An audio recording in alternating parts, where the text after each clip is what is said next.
My name is Friz Fisher. This is my motorcycle. It's a fully restored World War II Harley Davidson. 45 cubic inch flathead. I bought the motorcycle about 35 years ago. It had been civilianized and pretty much trashed, but the engine, frame, and transmission were intact.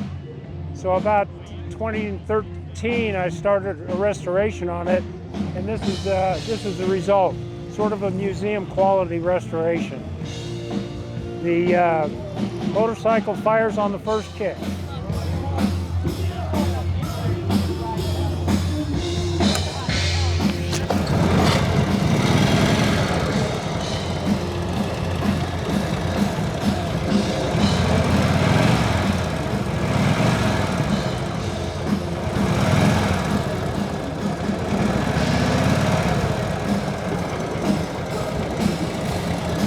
So over here,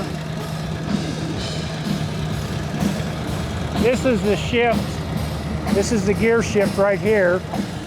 This is the clutch down here. So it's a little bit busy to drive. And this is a Coats for Kids car show, Bountiful Park. We love supporting our kids.